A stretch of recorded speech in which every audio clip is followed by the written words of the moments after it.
Rafa, ¿es lo acordado? Sí, tal vez menos. Adelante, entonces, 24 minutos. Muchas gracias, diputado presidente, compañeras y compañeros diputados.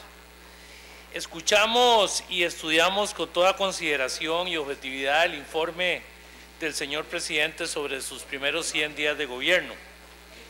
Y al mismo tiempo, diversos actores sociales y medios de comunicación han expresado sus opiniones sobre ese informe, todos coincidentes en alguna medida con nuestro criterio, de las cuales cito dos de ellas.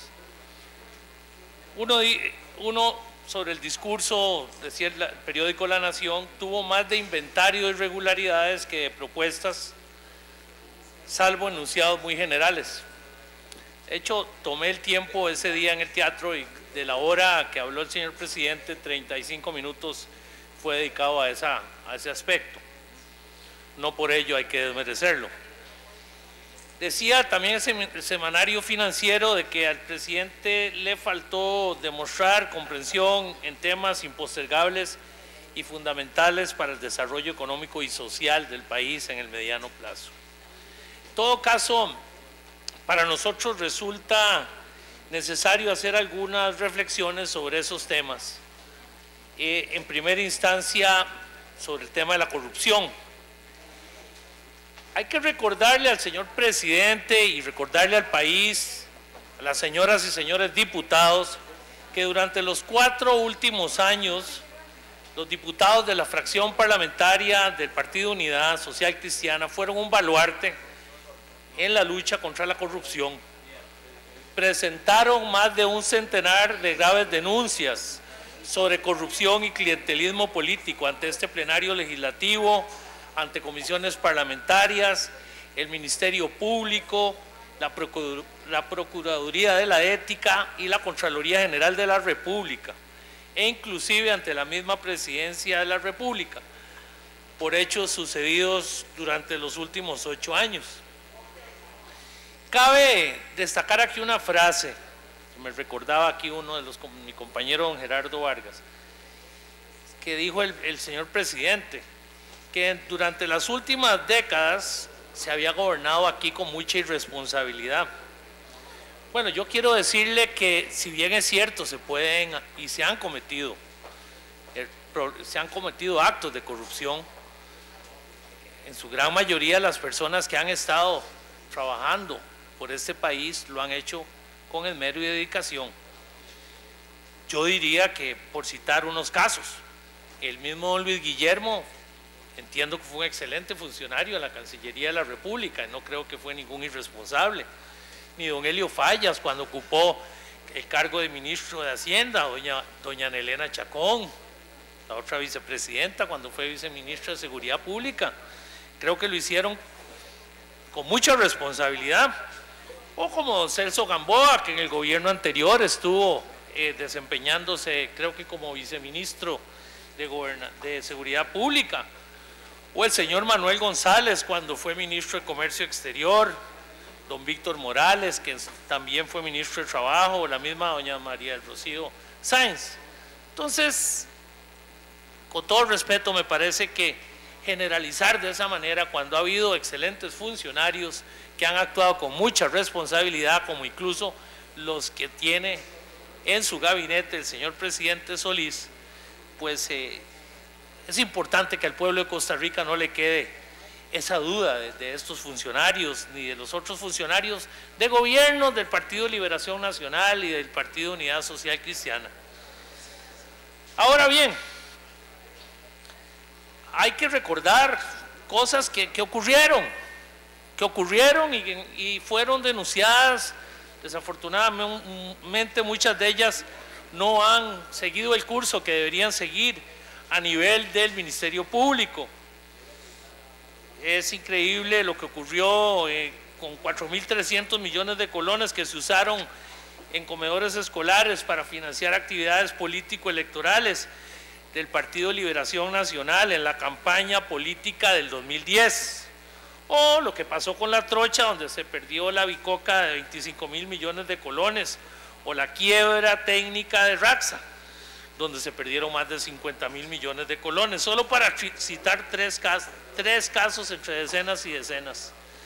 Pero bueno, yo creo que al jefe de fracción del Partido Liberación Nacional, y así lo ha entendido, así que al que le cae el guante, pues que se lo plante. Reconocemos que el señor presidente está enfrentando la corrupción y no debe haber excusa alguna para no enfrentar temas de corrupción y de clientelismo. Todas las fracciones parlamentarias tenemos el deber moral de decirle al presidente que no afloje, que no detenga esos necesarios procesos contra aquellos que han pretendido lucrar con la hacienda pública. Ahora bien, nuestra función aquí es ser propositivos y ver cómo sacamos esto adelante, con leyes importantes, con legislación, quizás en algunos casos que ya existe. Podemos afirmar que la falta de voluntad política de los jerarcas del Estado es la principal debilidad que origina la ineficiencia en el Estado costarricense. Ineficiencia que muchas veces causa hasta más daños que la misma corrupción. Podemos decir que abundan disposiciones constitucionales y las leyes que existen para ese fin y no se cumplen.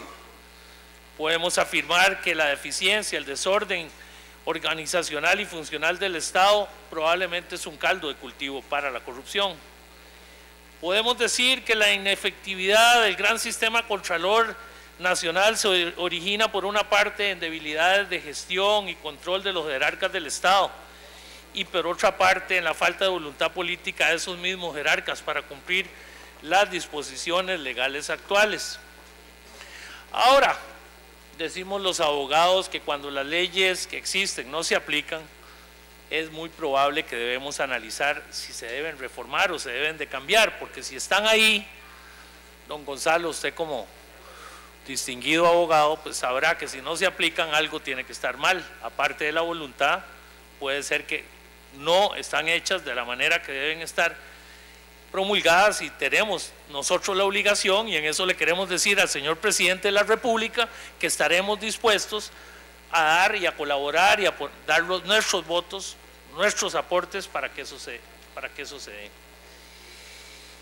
La Ley General de la Administración Pública dispone en su artículo 27, por citar algunos casos de cómo existe legislación para este fin, que le corresponde al presidente de la República las atribuciones que señala la Constitución para dirigir y coordinar la administración pública, tanto central como la descentralizada.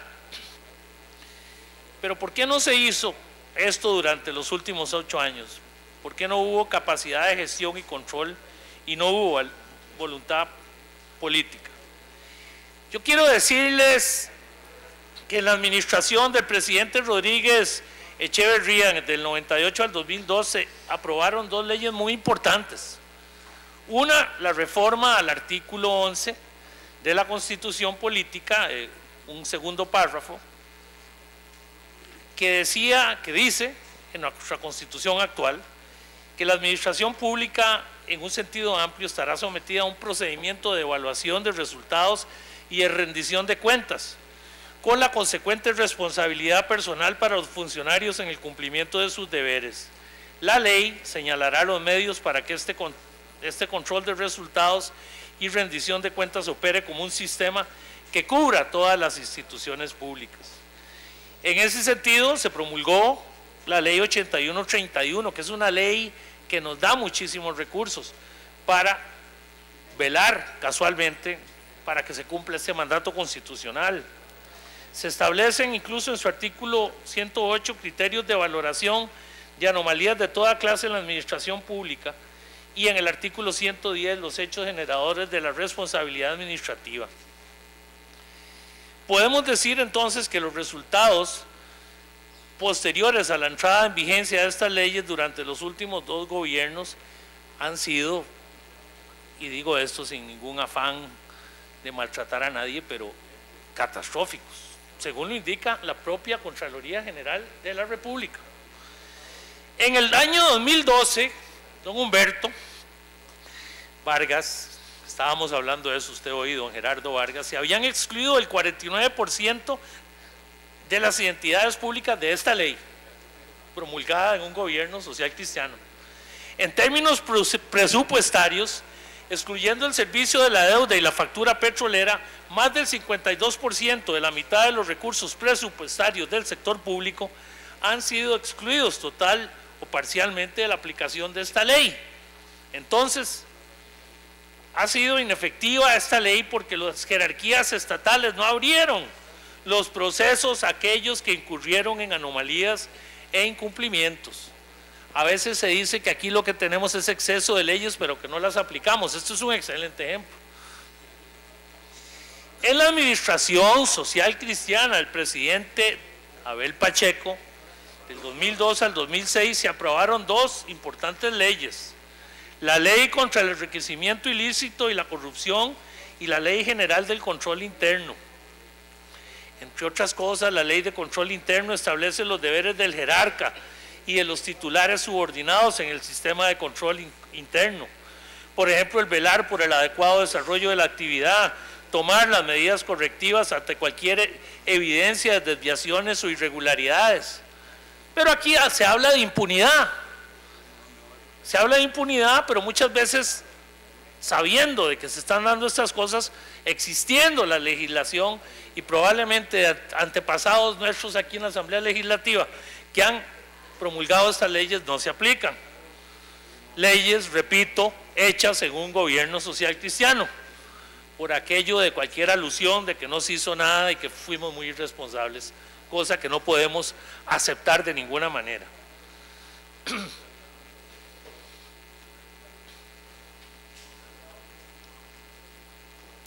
Dos indicadores objetivos nos permiten demostrar la falta de capacidad de gestión y la falta de voluntad para cumplir con estas leyes. Las Contralorías de Servicio atendieron en estos últimos años 174,000 inconformidades de usuarios entre el año 2009 y el 2012 por deficiencias en la calidad del servicio, trato a los usuarios, instalaciones y otras. La Defensoría de Habitantes, según el reporte que aquí se nos brindó, atendieron 85,000 solicitudes de intervención de ciudadanos afectados por ver sus derechos y sus intereses afectados. Más de 259,000 denuncias y quejas de ciudadanos en 4 años, con una tendencia creciente, demuestran la inefectividad de nuestro sistema organizacional del Estado. La fracción parlamentaria del Partido Unidad del cuatrienio anterior le hizo a la administración de doña Laura Chinchilla 3 propuestas para reorganizar el Estado: abrir procesos de reingeniería institucional, de racionalizar el gasto. 3 veces fueron aceptadas, pero también 3 veces fueron rechazadas. La ineficiencia entonces en la gestión pública, como lo demostramos, ha sido una preocupación constante de nuestro partido, estando en el gobierno como en la oposición, legislando y proponiendo iniciativas para mejorar la gestión pública, siempre con un sentido de responsabilidad histórica. Señoras diputadas y señores diputados, en el ámbito de las reformas de nuestro sistema político y de la organización del Estado, hay un tema que debe recuperarse para colaborar en esta salida de la ineficiencia: la organización de las instituciones estatales en consejos regionales de desarrollo, especialmente en aquellas de menor desarrollo, asociados a temas de inversión pública, de atracción de inversiones, de generación y producción de empleo, asociados con el tema de la competitividad como base esencial para disminuir la pobreza y las desigualdades sociales y económicas. Nosotros venimos aquí a proponer específicamente temas que puedan colaborar, que vayan en ese fin. El desarrollo de las regiones periféricas es un tema que está ausente en el informe de los 100 días y que debe recuperarse dentro de la agenda que se abrirá a partir del próximo 15 de septiembre en la Casa Presidencial. También estuvo ausente el tema de la carencia de planes de inversión pública en las regiones de menor desarrollo. Resulta imprescindible que el Ministerio de Planificación Nacional levante un inventario de las necesidades de inversión en cada región del país y lo coteje con las inversiones en curso por los ministerios e instituciones del Estado con el fin de redefinir las prioridades básicas de inversión.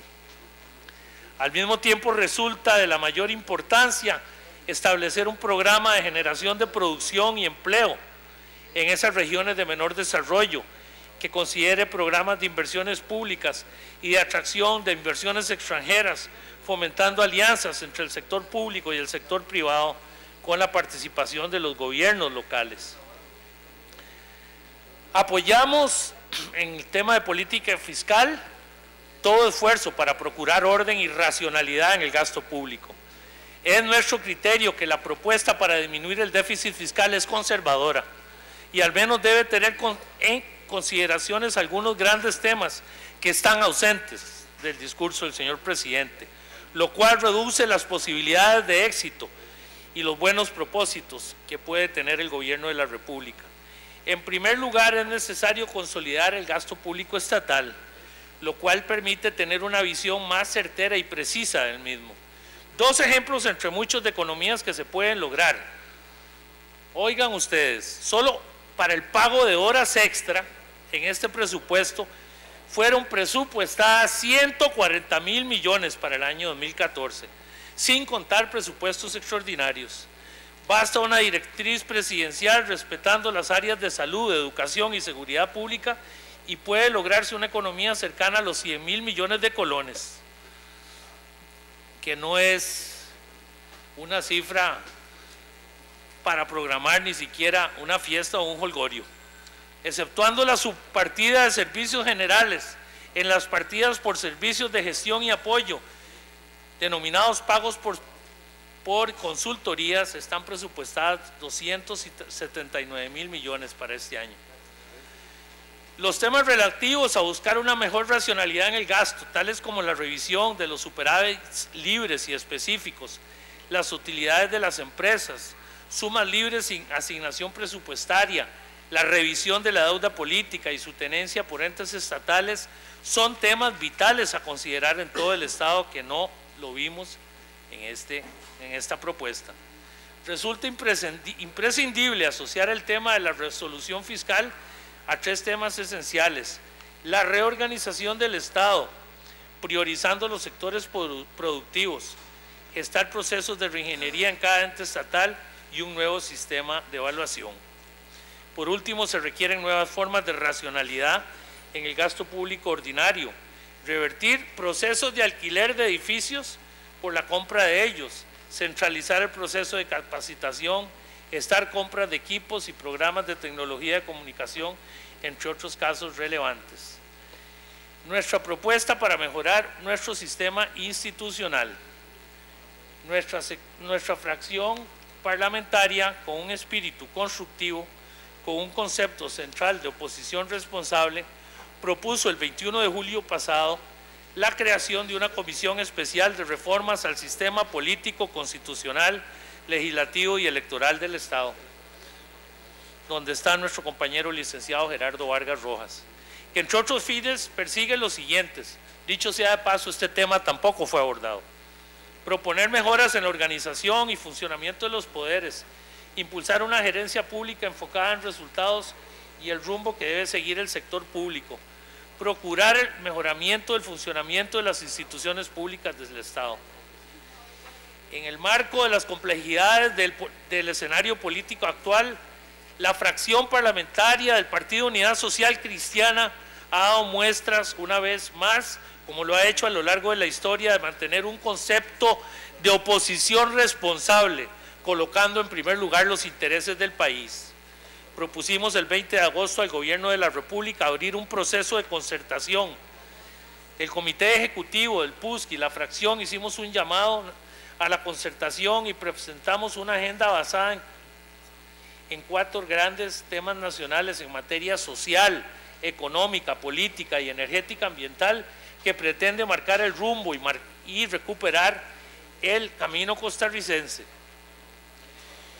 No hay un costarricense que no anhele una Costa Rica solidaria, progresista, igualitaria, facilitadora del emprendimiento educativo y laboral, Esto lo podemos construir juntos, dejando de lado los colores políticos y los recelos, fomentando un diálogo nacional sincero, sin la anteposición de intereses grupales ni personales, buscando el adecuado equilibrio entre los sectores sociales, económicos, culturales y ambientales de este país. Es preciso que este gobierno le dé relevancia a la distribución equitativa de los ingresos, así como la implementación de políticas viables y realizables, tendientes a buscar la reducción de la pobreza y la brecha social. Hemos propuesto una agenda temática para la concertación nacional y reconocemos que el Gobierno de la República convocará en Casa Presidencial para el próximo 15 de septiembre. Tomamos la iniciativa y pusimos sobre la mesa nuestra propuesta. Ahora es el tiempo del gobierno de poner la suya. Y antes de ir a esa reunión, creemos y solicitamos que se establezca esa agenda y los objetivos que vamos a ir a discutir. Siempre es lindo reunirse con los amigos, pero es fundamental que a eso vayamos a logros específicos y concretos. Es el tiempo, compañeras y compañeros diputados, de decidir si retomamos el camino costarricense. El Partido Unidad le ha hecho llegar al presidente una propuesta de diferentes temas con visión de país que precisamente buscan hacerlo gobernable.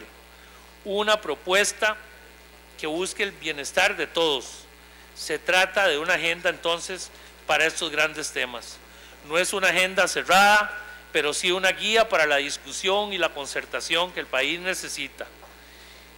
Los ejes son, en lo económico, algunos temas que proponíamos, es una ley que estaremos presentando que elimina y simplifica trámites y de la lucha contra la corrupción.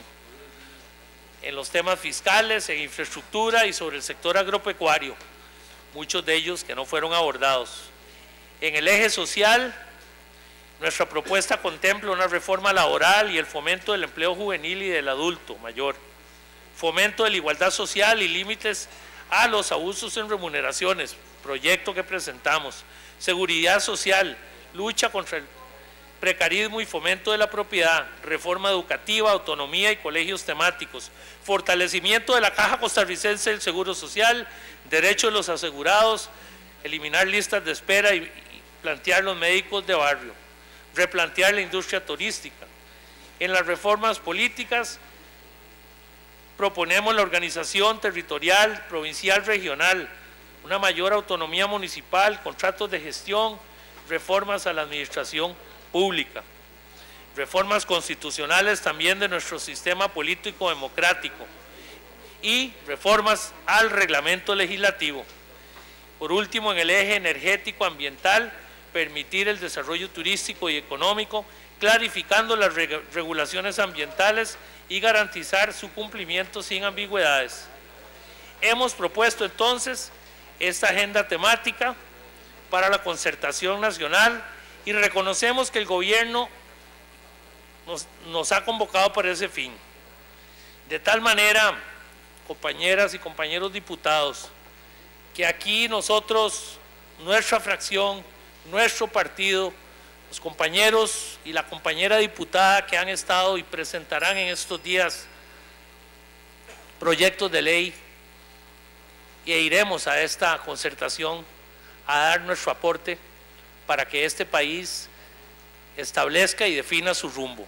Aquí hemos venido a trabajar, hemos venido a apoyar las iniciativas que este país requiere para salir adelante. Muchísimas gracias, señor presidente, señoras y señores diputados.